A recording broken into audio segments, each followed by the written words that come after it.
Hi guys, it's me, Karen. I hope y'all are doing well. Why I laugh, you guys, is because I always feel silly, right? Saying that. I'm still not used to this whole thing and still get really nervous. But also, I wanted to let you know, if you haven't noticed, I put out one video that didn't have any music to it. I think I did anyway. But this one is not going to have any music either. And I'd like to get a poll to see who likes the music and who doesn't, because I've been getting more comments about, not having music so much. And I know there's been a few videos that the music was horrible or too loud or whatever. And you guys, this is not easy, learning how to do all of this and editing and all that crazy stuff. So I apologize, and I'm doing the best I can. And so I thought I would do some with no music in the background. Boy, that'll really be something. You might hear the dog walking around or, whatever. People mowing their yards, or, how that is, the garbage pickup. Anyway, so I just wanted to let you know that too. And I want to take a moment to do a little business as well, and thank my monthly members in the Buy Me a Coffee platform. I am so incredibly grateful to have you guys. You just don't know what it means to have your support that way on a regular basis. It just really touches my heart, and I appreciate it so much. And I'd like to thank all of my subscribers. We're over 5,000. I'm just blown away. And I really appreciate the likes, the shares, the comments, all that stuff. I don't really quite all really understand it, but it all matters to the YouTube gods, and it helps them, I guess, push my videos out for other people, to be able to find me. So I appreciate that, guys. Any help you can give me, if it's not, a dollar here or a dollar there are those little areas that you can help as well. If you want to, support me by 99 cents, I think you can even do, through the super thanks, which is listed under the more button. And then there's a description box below that I share all kinds of information, including all the tools and supplies. But so that's a couple of ways that y'all can support me. Honestly, I greatly appreciate it. It means the world to me. So I know you've been looking at this for a couple minutes now. So I had this idea. Funny, isn't it? I recently got these incredible stones in. Holy moly. These are rather rare. They're a chalcedony, and they're called a magma. And I think they're just so cool looking. So, yeah, I wanted to jazz it up, especially stones that have unusual shapes. So I was like, I wonder what that would look like. And I'm learning to not just jump in there without practicing. So this was my first practice piece on a beautiful labradorite that has also some purple flash in there. I think you might be able to see it. Isn't it gorgeous? So this I just did with glass beads. This was my first one, and just different size dots. And I was on the fence about it. I'm like, I don't know. It looks unbalanced. I'm not sure about it. So I really let that stew for probably at least 2 days, and I wore it, and I come back and I'd look at it again, and it really grew on me, and I'm like, no, I really do like that. Really like the design. Anyway, so then I took this snow agate. Isn't she pretty? And I took some black onyx because I thought, I wish I had used gemstones on this, but it's much smaller, as you can see. And yeah, first practice piece, second practice piece with a snow agate and onyx. And I really, really like that. I'll show you the difference. One of the things I wasn't thrilled about was all the, open space. And like I said, it looked unbalanced to me. So this time, because this is a bigger stone and I'm using bigger accent beads, the open space was real noticeable, but I was able to get in there and put just like couple big scallops in the open spaces. So I like that a lot better. I originally was going to do it on the back, right? Because it was easier to get to, but I gave it a shot on the front and it worked out fine. So I'm happy with this. I think they both look cool because I get so bored with just doing, the regular solder. I don't know. It's to me, it's boring. And so I'm always looking for some way to jazz the pieces up. So next up, now that I've got two under my belt, is this cool magma chalcedony. And of course, we're going to do the regular steps that I won't show on here necessarily. There might be some screenshots, but that's like beating a dead horse. If you want to know, those kinds of details, there's a gazillion videos, earlier videos that I talk about it. So clean hands, clean, surfaces, including your metal, your stone. I'm going to put the copper foil tape on and get the first layer of solder on. And in this video, I'll just kind of show you, maybe the struggle of getting this frame situated on this piece. Okay, so here we go. All right, I thought I'd share this with you. So I cut out a piece to go around the whole thing. And then on the one side that doesn't have the beads, I figured I'd do a scallop so that it kind of just helps to get your dots better, or your spikes or whatever, is to have your tape that's kind of encouraging your solder to go where you want it to go instead of, randomly. And so you can use these really pinking shears, and they're much better than the craft scissors that I've tried. They're heavier duty and they really work great. And you can get them in a smaller zigzag. This pair happened to be my mom's. Rest in peace, Mom. Because she was a seamstress. And you can get them into, I got a smaller zigzag and then a scalloped zigzag. And you can get them on Amazon, is where I got them. So I'm going to do that. And then I wanted to share with you the metal, the wire that I used. These are carnelian, kind of faceted. I think they're called a lantern shape. And then just some silver. They're probably stainless steel, but it doesn't matter because I'm not trying to solder them.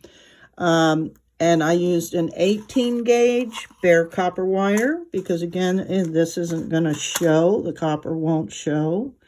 And I took one end already and flattened it at the bench block. So once I get that on, whichever way I go, and that is definitely the trickiest part, is figuring out how to get this frame on there that looks halfway decent. Once I get the first one on and I know how much of this I need, that's when I'll address this end. Okay, I just wanted to give you, some of this information before I go at it. So let me get the tape on and get the first layer of solder on, and I will return.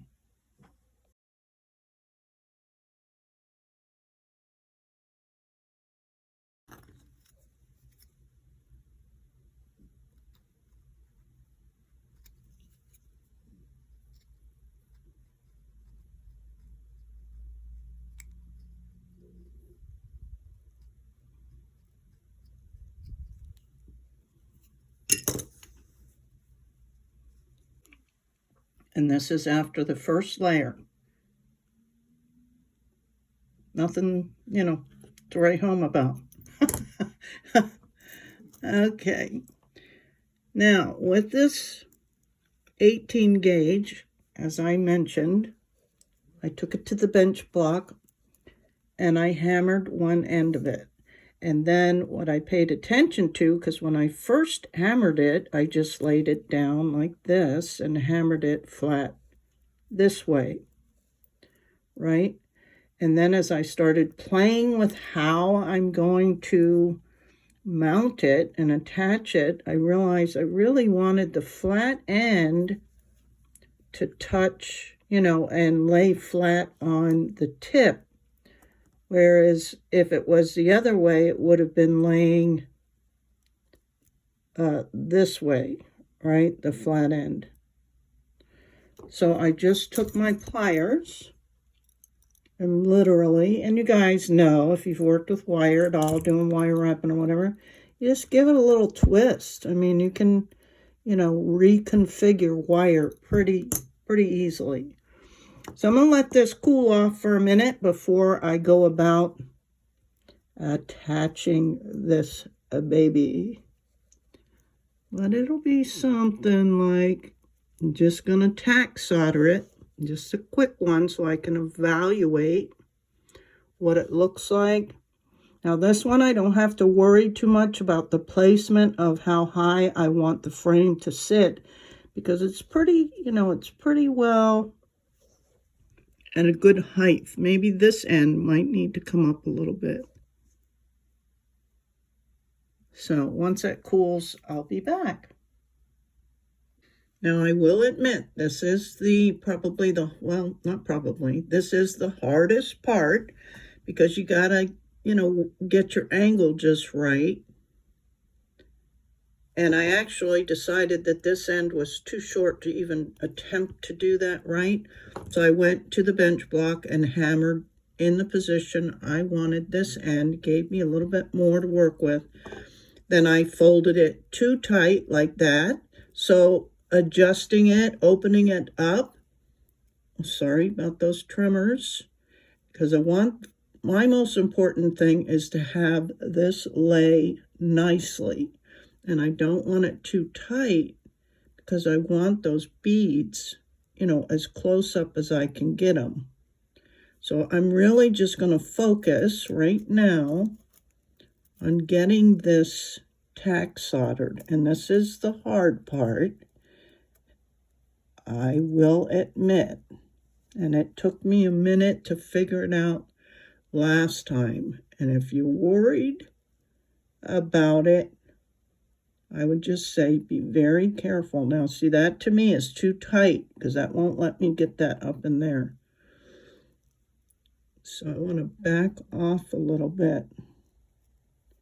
Yeah, see what I mean? This is the most challenging part. All right, let me get this set up. Whew, okay, so I'm using a third hand, or arm, whatever it's called. And I think I got it right where I wanted. I already fluxed it. I don't know if you could see, there's some excess down here. So clean my tip and pick up just a small amount just to attach it.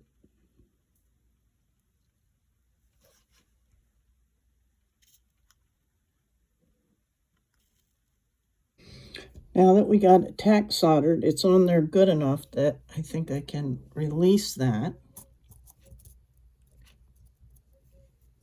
And now I'm going to just double check how this is going to lay, right? See if I can bend this into position good enough. It's camera, you guys. Let me tack it on the back here a little bit better because I don't want it all coming off while I'm manipulating it, right? And why I'm able to hold this down right now is because, you know, I'm just tack soldering and it doesn't have a chance to get hot.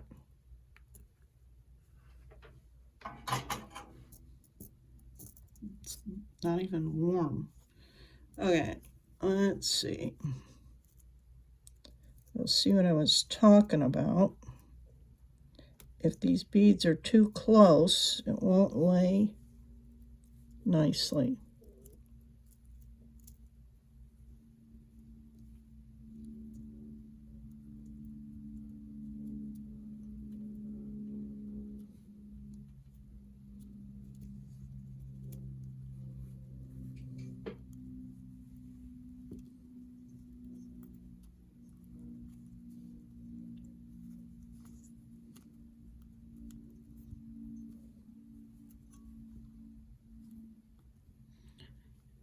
Okay, let me play with this a little bit and get it just how I want it, and I'll come back for when I attach it here.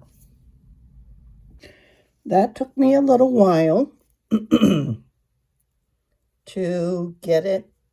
I want it laying flush, and I'm okay with there being a gap. We could always put a decorative dot there or just fill the solder in, or that may be where the, you know, the jump ring goes. I don't know, but I think it'll be okay. My main concern was having these beads lay as flat to the stone as possible.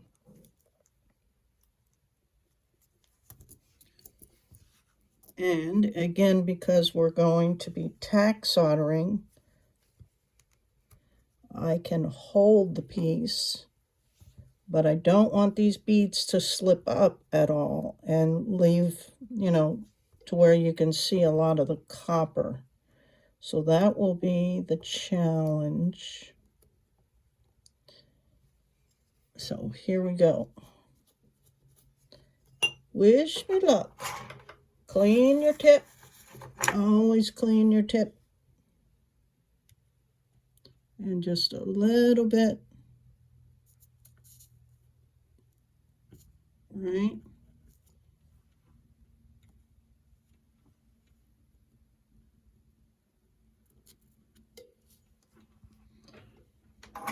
Let's have a look. Cool, cool, cool. Now see, there's still movement, but I can put a little drop of solder down here once I'm happy with it.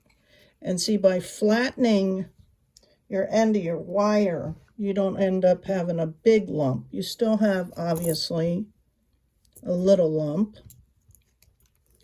but it's not bad. That's this end. This end I haven't even messed with because I was just trying to get the frame on. Okay, so let me smooth things out, get things exactly where I want them, and then I'll move on to doing some big dots or big scallops or something along here, and then evaluating. I may do what I did before with that other piece and put some scallops down in here.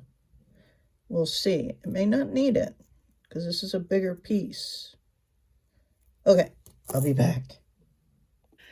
Okay, I got that situated where the beads are all nice and tight. You don't see any copper along here.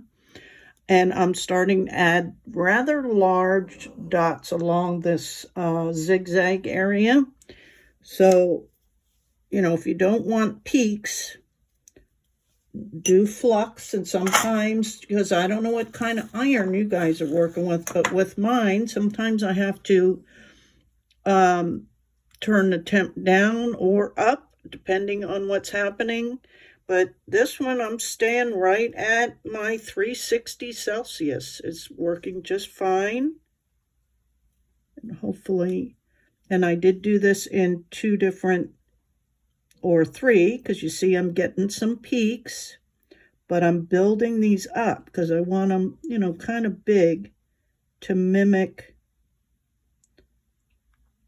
the beads on the other side. So you see those don't look great. Oops, sorry about that. So more flux is required, and you don't need a lot of flux, honestly. So I'm not adding any more solder at this point. I'm just melting it down to see what it looks like, if it's kind of equal. And those are, it's this one that, there. Okay. So that's what I have so far, and this will be where the bail goes, obviously. Well, there's a little peak up there. And this is where you just kind of, look at what your dots look like and all that. And I'm sorry I've got the shakes.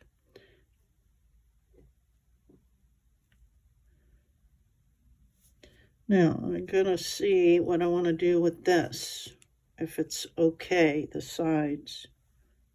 I think it is. I don't want to mess with it too much because this is where the ends of the wire are attached. If anything, I may build it up even a little bit more because I don't want that wire sticking out. And then I think I'll give this back a nice smooth, or you can try some decorative tapping. I'm not always consistent with that, and I don't want to scald my piece. I'm just looking for a presentable situation here. Right? Okay, let me let that cool off and I'll give it a better evaluation and I'll be back. And here is the final piece. What do you guys think? I mean, initially, like I say, it looks unbalanced, but it kind of grows on you. Now, I did go ahead and add a little row of scallops under here that I think helps.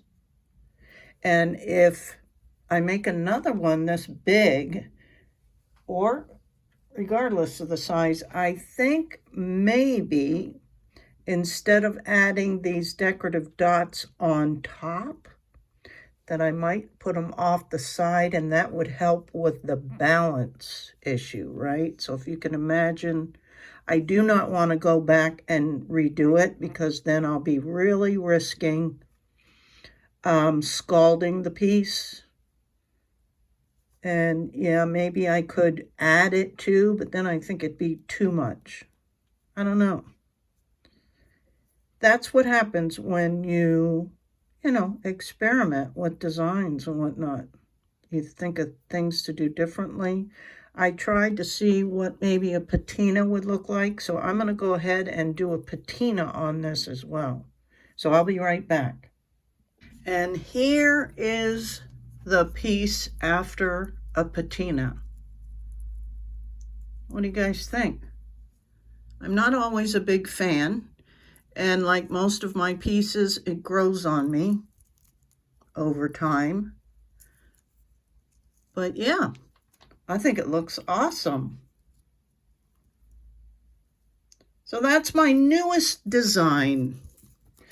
And here's the other two. Oops.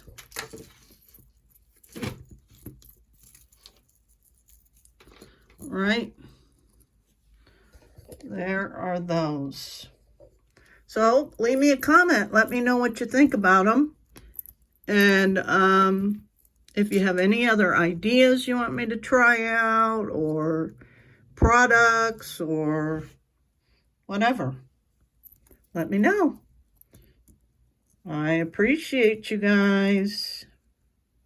Yeah, I like it. I love that stone. Very, very cool. And it really isn't difficult. I mean, like I say, the hardest thing is attaching it. But I appreciate you guys so much. Thanks again. And I'll see you on the next video. Bye-bye.